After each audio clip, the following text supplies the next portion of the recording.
course I wouldn't feel right going to Sparta if there wasn't a scene with abs. Cliches, muscle men, no armor, no bronze for me because I have my stomach muscles. Okay, done. Back to being normal. Well, we are here in Sparta, and I can't think of a better way to honor than do a quick workout.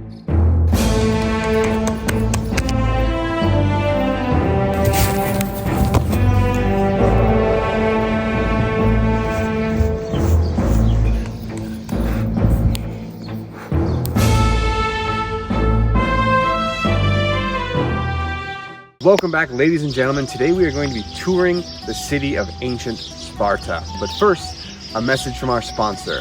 Today's sponsor is, oh man, what's their name? Spartans! I can't think of the name. Spartans! What is their name? This is Sparta! That's right, it's Sparta. Do you think reading is for nerds?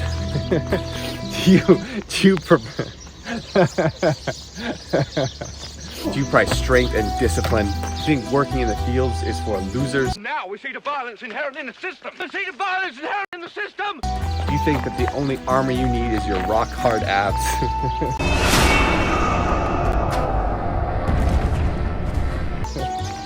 Well then, Frank Miller's 300 may be the movie for you, but it's not the people for you. Spartans had a really rich cultural history. They weren't just brutes. You know, I think that a lot of the problems with the Spartan myth we have now is that overemphasis on they were just one thing. And obviously they excelled in that, and that's where they put their time and power into, but they were a lot more complex than that. So I want to walk around here because it's actually a lot slower and talk about a few different aspects of the Spartan culture, what made them unique, and not just the hyper stigmatized warrior element.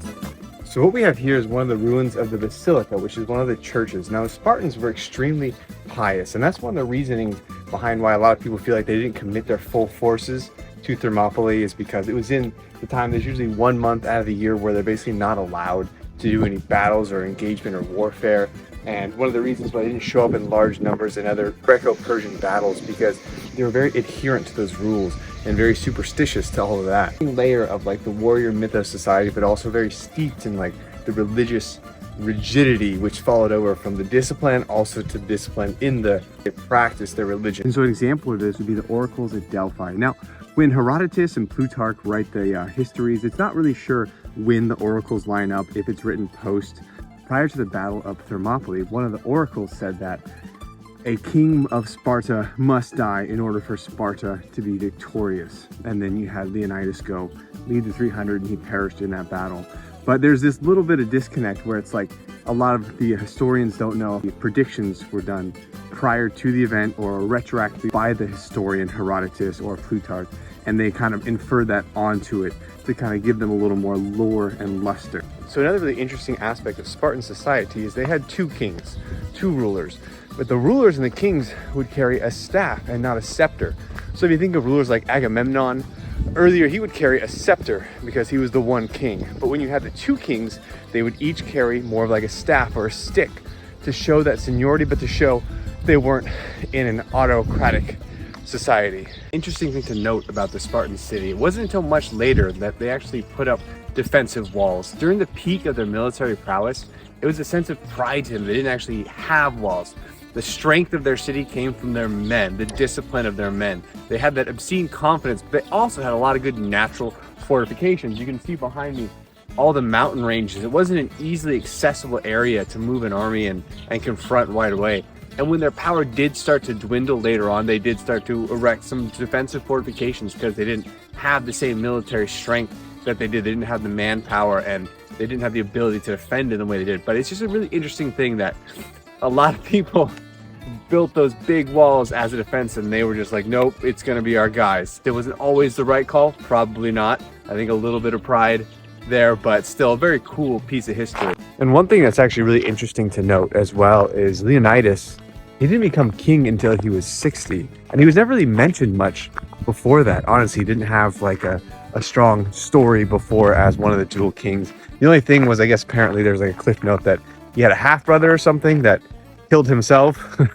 So they say, but whatever. It's not proven one way or another. His wife was like half that age, and she was actually named like a golem, I think it was. Basically a Medusa creature was the name. And it's funny because apparently like a lot of Spartan women had names like that, where it was like a mythical, like powerful or evil succubus type creature.